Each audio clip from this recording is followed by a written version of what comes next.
On the way to Ivan he had to pass the house where Katerina Ivanovna was living. There was light in the windows. He suddenly stopped and resolved to go in. He had not seen Katerina Ivanovna for more than a week. But now it struck him that Ivan might be with her, especially on the eve of the terrible day. Ringing and mounting the staircase, which was dimly lighted by a Chinese lantern, he saw a man coming down, and as they met he recognized him as his brother. So he was just coming from Katerina Ivanovna. "Ah, it's only you," said Ivan dryly. "Well, good-bye. You are going to her?" "Yes." "I don't advise you to. She's upset, and you'll upset her more." A door was instantly flung open above, and a voice cried suddenly, "No, no, Alexey Fyodorovitch, have you come from him?" "Yes, I have been with him." "Has he sent me any message? Come up, Alyosha. And you, Ivan Fyodorovitch, you must come back, you must. Do you hear?" There was such a peremptory note in Catch's voice that Ivan, after a moment's hesitation, made up his mind to go back with Alyosha. "She was listening," he murmured angrily to himself, but Alyosha heard it. "Excuse my keeping my greatcoat on," said Ivan, going into the drawing-room. "I won't sit down. I won't stay more than a minute." "Sit down, Alexey Fyodorovitch," said Katerina Ivanovna, though she remained standing. She had changed very little during this time, but there was an ominous gleam in her dark eyes. Alyosha remembered afterwards that she had struck him as particularly handsome at that moment. "What did he ask you to tell me?" "Only one thing," said Alyosha, looking her straight in the face.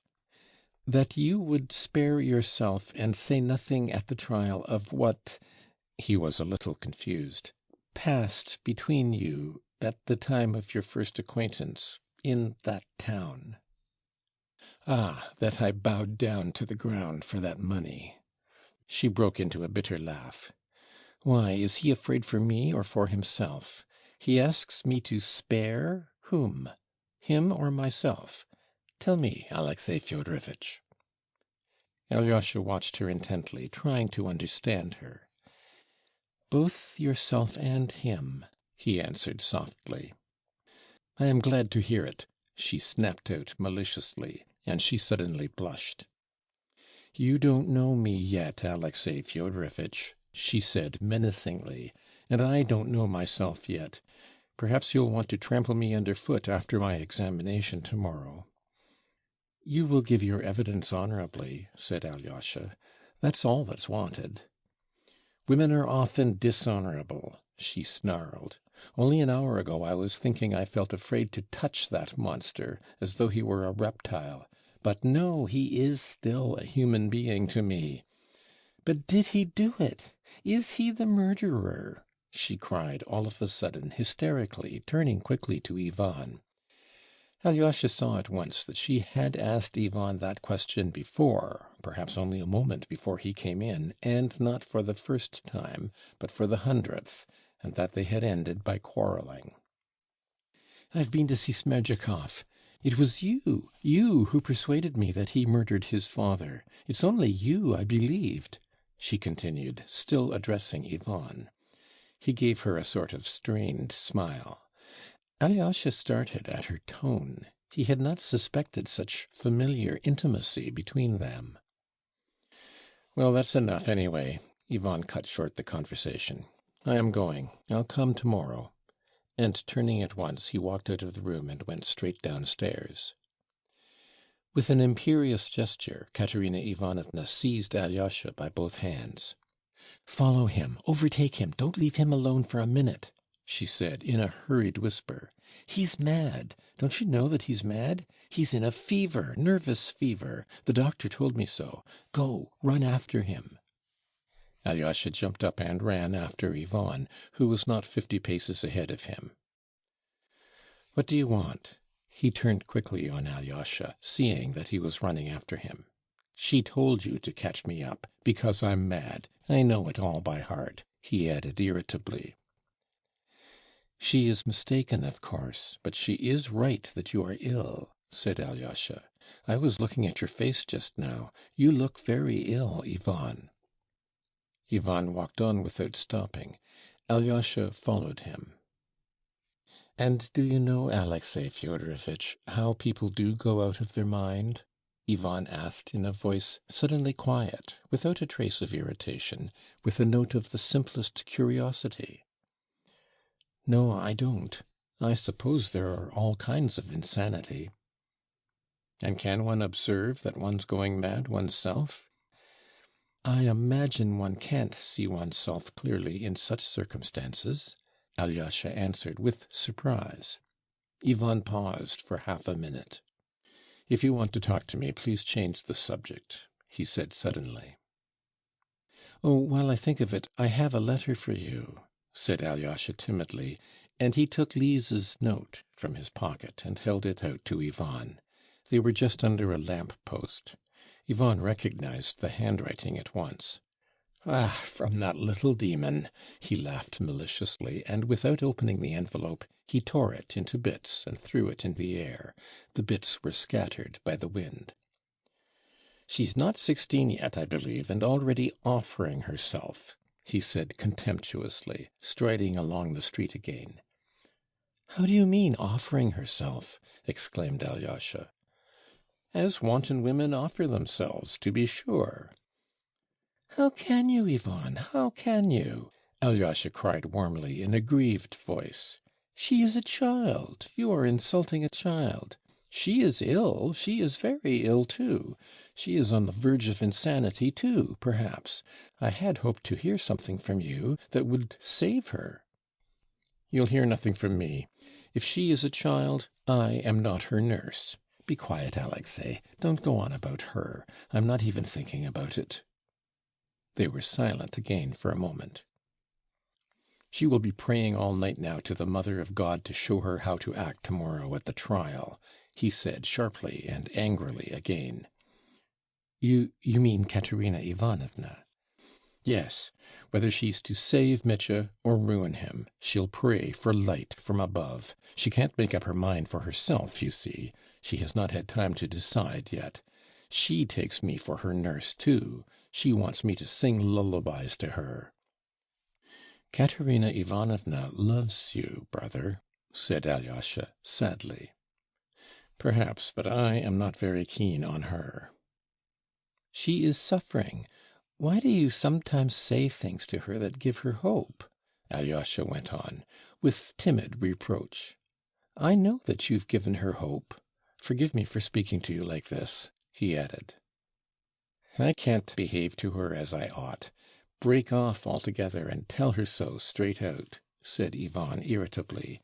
"I must wait till sentence is passed on the murderer.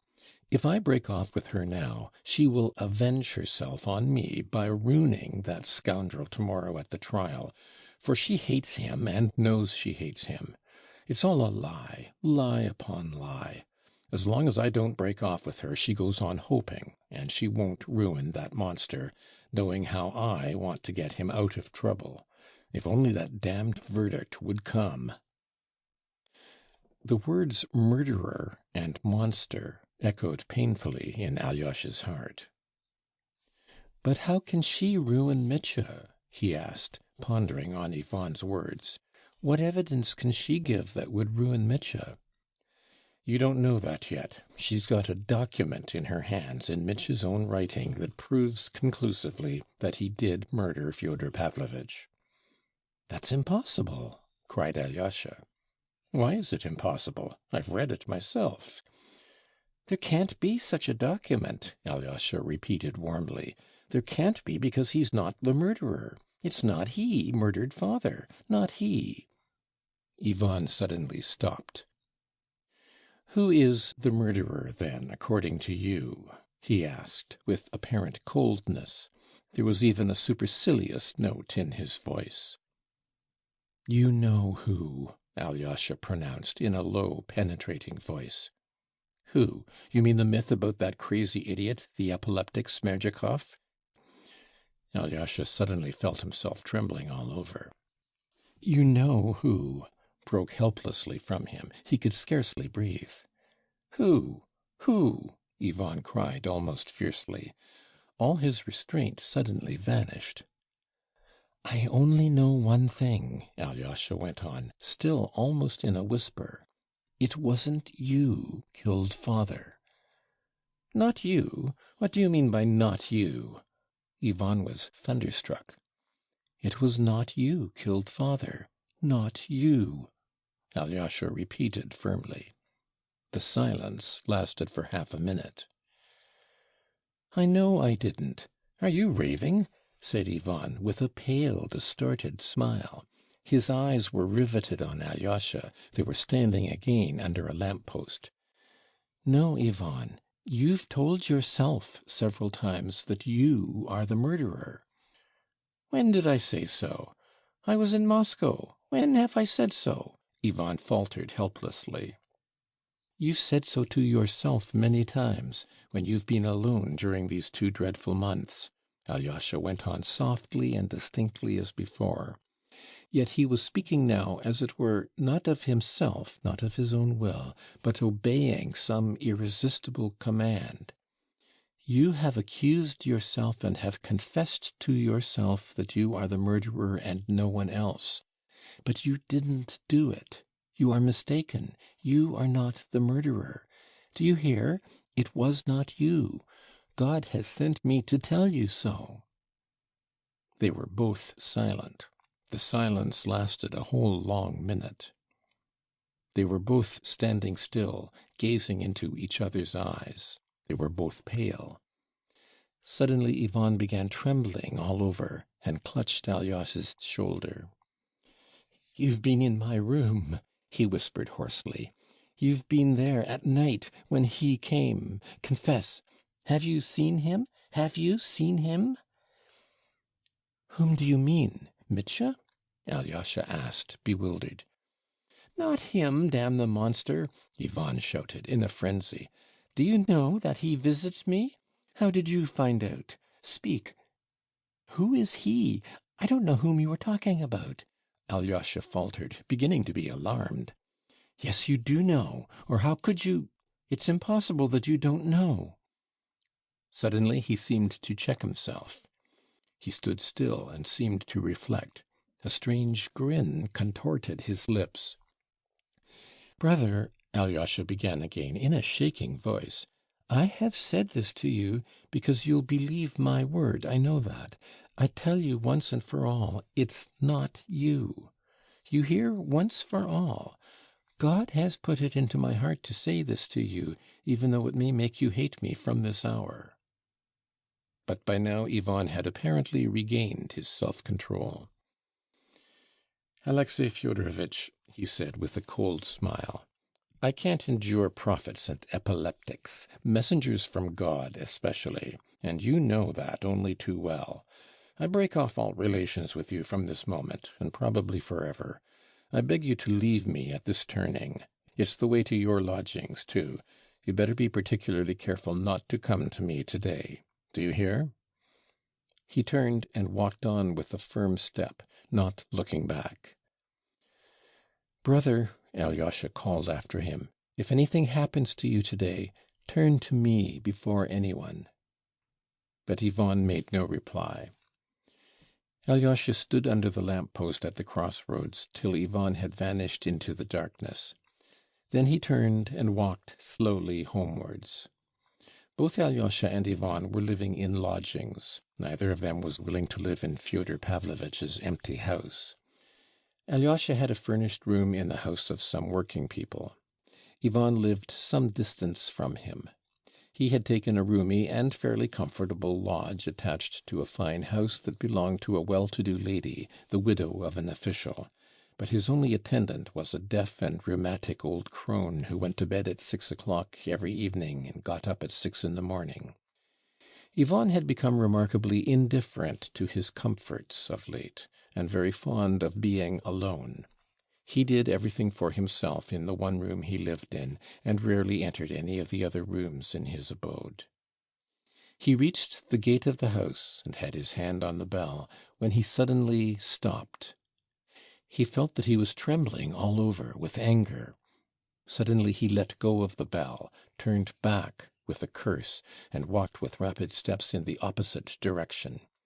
He walked a mile and a half to a tiny, slanting wooden house, almost a hut, where Marya Kondratyevna, the neighbor who used to come to Fyodor Pavlovitch's kitchen for soup, and to whom Smerdyakov had once sung his songs and played on the guitar, was now lodging. She had sold their little house, and was now living here with her mother. Smerdyakov, who was ill, almost dying, had been with them ever since Fyodor Pavlovitch's death. It was to him Ivan was going now, drawn by a sudden and irresistible prompting.